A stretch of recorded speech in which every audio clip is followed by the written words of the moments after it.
America, it's time for the Ringside Wranglers Dirt Sheet with your host, Has-Been and Jack Jaw.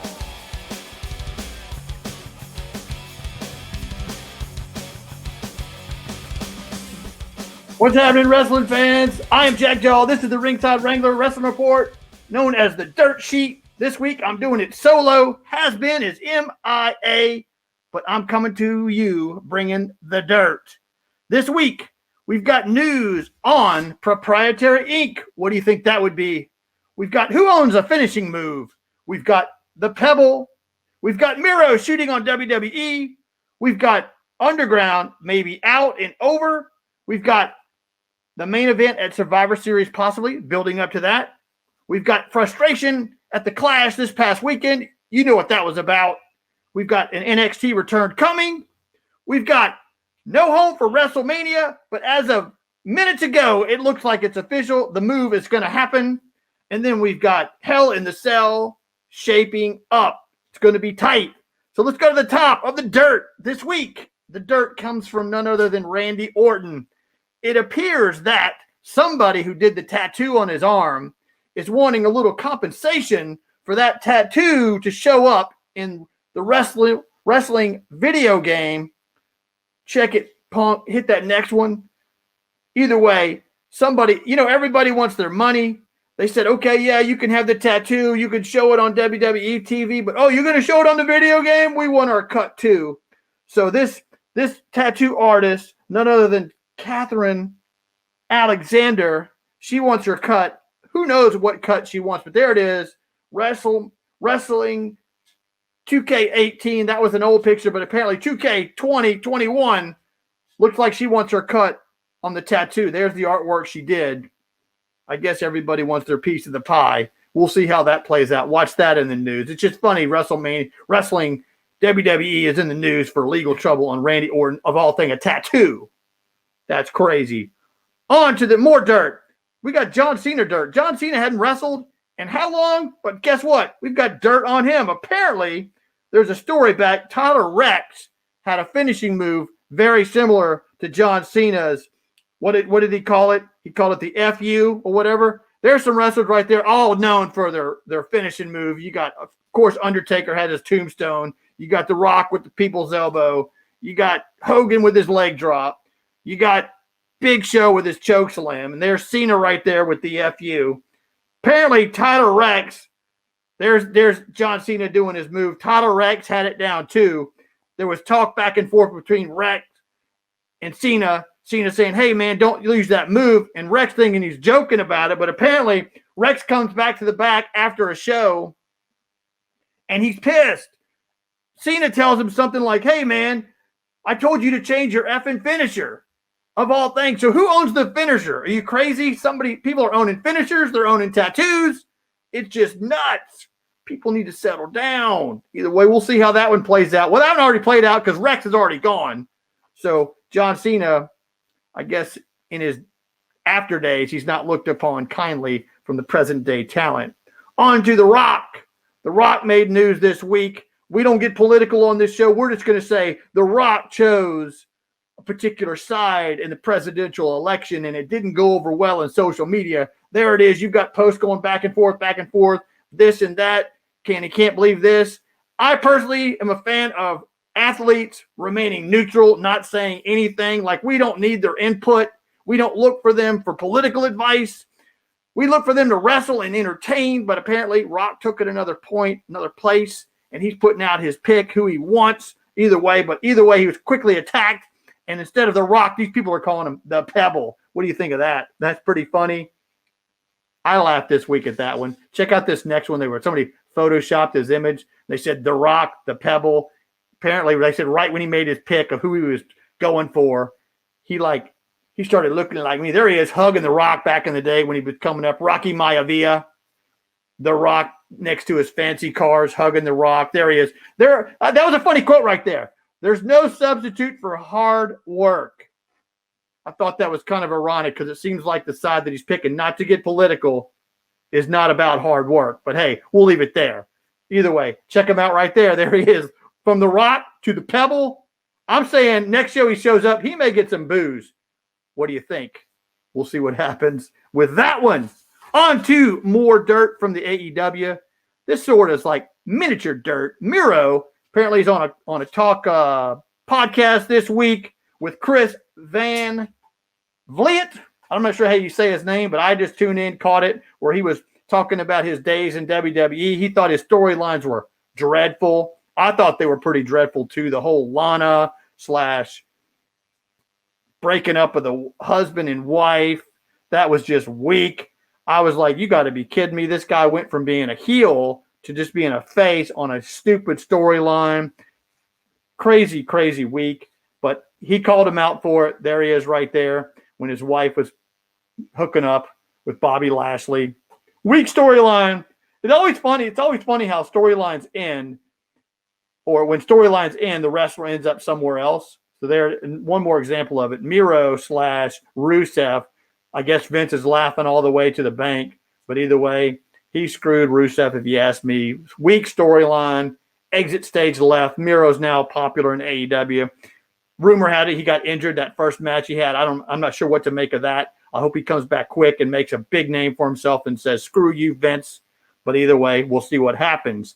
Next up, it appears that Raw Underground, the word this week, there's Miro, final shot. There he is after his debut match on AEW Dynamite this week.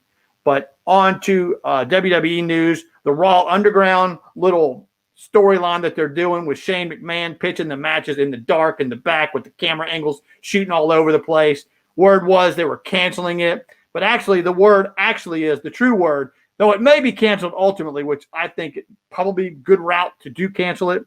But it looks like they had limited number of athletes available due to a COVID infection rate pickup.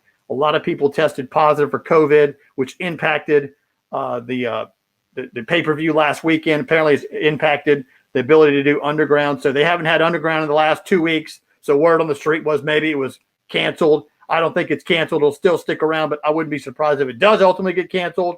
But either way, when you test positive, you're out for 14 days. So it's definitely impacting the wrestling business, especially when they put out cards. These guys are going to wrestle. Sometimes they're not able to because they test positive. So either way, this past weekend at Clash of Champions, there was some impact on coronavirus there. We'll cover that in a minute. Let's jump to Survivor Series. This week, WWE started mapping out plans for Survivor Series. You know, the contract ended with the Thunderdome / Orlando Arena, whatever you want to call that. So, but apparently WWE is going to continue that contract, and word is that they're going to have some Survivor Series at the Thunderdome. And there you got it, Retribution. It looks like they're building this angle. You could see this coming a million miles away. Retribution was going to be used as a foe to the whole the Raw card. So definitely look for that to happen. Retribution probably being the main event at WWE Survivor Series against the Raw team. Look at that big, massive card of wrestlers they have there. So just take your pick. I'm sure they're going to assemble some team to go against Retribution. And Lord knows what's going to happen there. I guess if they're going to continue the Retribution angle, they're going to have to let Retribution have a good showing. So look for Retribution to win their Survivor Series match. Just my lame opinion at this stage. That's a month plus away. On to more news.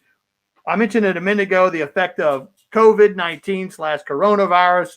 It apparently had its effects last week. And no, that's not a graphic mistake right there. That show is jacked up. They had two events, 2 matches get canceled because of COVID.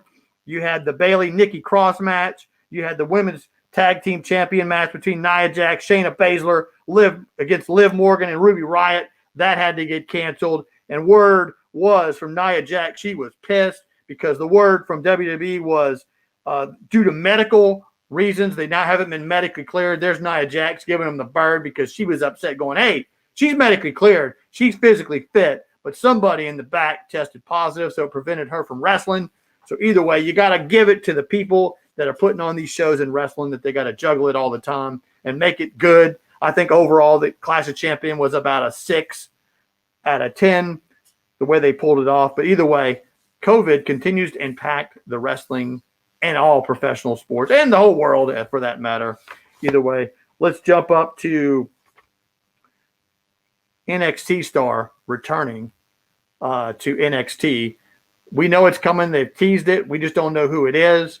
I'm thinking maybe Bo Dallas. Check out Bo Dallas in his NXT days right there. I think that would be a good find. But also, rumor has it that Andrade, because he's run his course with Selena Vega, that may drop off. So Andrade may be coming back to NXT. They're going to do their best. They're going to have to keep a lot of wrestlers in the mix. The draft's coming up this next Friday at SmackDown. So the wrestlers they're going to keep going. They got to keep it interesting, and they got to keep wrestlers available in case of COVID positive tests. So let's jump up to this one, WrestleMania 37. This one was already plugged as happening in the SoFi Arena in Los Angeles. That's why they called it WrestleMania Hollywood. But apparently, you got to give it to Vince. He is proactively thinking about the impact of fans able to go there. So he's already establishing a plan B, because other areas of the countries are freeing themselves up, but California is not one of those countries. So even though WrestleMania is 6 months out, Vince is looking for alternative venues, and it looks like, word has it, we've read it in multiple places, that it could be going back to Tampa, which would be crazy. There it was supposed to be there last year, Raymond James, so it could be a return visit that never really happened, but look for that, possibly April of 2021, WrestleMania back at Raymond James. That ought to be sweet. Or, I hope they don't ever do this again in that little performance center, little small venue. They did their best with that show. You got to give it to them there. But, man, given this much time, they got to probably have a plan B, a plan C, a plan D for different venues they can put it on at. But given that Florida has already gotten struck down their mask laws, they're allowing events of limited quantities. So I'm thinking Tampa may be a good plan B for the WWE to have WrestleMania next year. Next pay-per-view is on October the 25th for WWE. It's Hell in a Cell. And that card is starting to shape up. We've got some matches that may be happening there. That's where we're thinking that show right there is going to be at the Thunderdome. If they can work out their contract with the Orlando Arena. Look at these matches they've got. They've got Roman Reigns. They're saying this, Roman Reigns against Jey Uso. I'm not so sure that has enough power to continue that feud, but who knows? It could. So if it's not going to be Roman Reigns with Jey Uso, look for Roman Reigns against The Fiend. That may happen. Another match, you've got Drew McIntyre, Randy Orton. For sure, that's going to go off. It's going to be part 3 of that feud. Then you've got the SmackDown Women's Championship that didn't happen.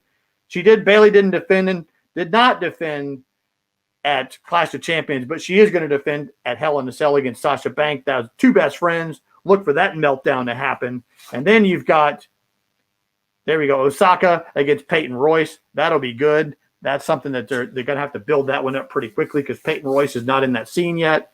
And then next one, you got Sami Zayn defending against Jeff Hardy. That'll be sweet. Who would have thought Sami Zayn would come back with his title that they stripped from him? Then they gave it back to him. Then he wins the match against Jeff Hardy and AJ Styles. I can't believe AJ Styles is not in this match with Sami Zayn. But either way, Jeff Hardy, new contract in hand. He is going to get pushed. I look for Jeff Hardy to take it back. Then you've got some other matches that may or may not come off. The storylines are looking at it. You got Dominic Mysterio. He's got his feud with his sister. He's mad at his sister for doing whatever she's doing with Murphy. So there could be a 3-way match at Hell in a Cell. Dominic Mysterio versus Seth Rollins versus Murphy, because Murphy's out for Seth Rollins now. He's obviously out for Dominic because he's mad because Dominic's upset that he's going after his sister. So that may be a match. And then, of course, you've got Kevin Owens. This has been going on the sideline. Kevin Owens versus Aleister Black. That would be a sweet match at Hell in a Cell. Other than that, what else do we got, Punk? Anything else to show up there? I think that's about it. That's about it, man. That's about it. This is a quick run through the dirt. Look for us weekly. I'm Jack Jaw with the Ringside Wrangler. We are the Dirt Sheet. Like us and subscribe to us. You got any questions or comments, reach out to us at ringsidewranglers@gmail.com. Has been MIA. We're going to go find him and find out what's going on. Hopefully he doesn't have COVID. If he does, we'll give him a break. But either way, look for Hell in a Cell coming up. Follow the news with WWE and WrestleMania, where they're going to do with that one. Look for continued news on Randy Orton and his legal dispute with his tattoo artist. The news just gets crazier and crazier. Everybody wants their money. Everybody wants to get paid. Who's to say it? None other than Ted DiBiase, the $1 Million Man. Everybody has a price, and everybody's going to get paid or expect to get paid. Either way, I'm Jack Jaw. This has been the Dirt Sheet from Ringside Wranglers. See you later.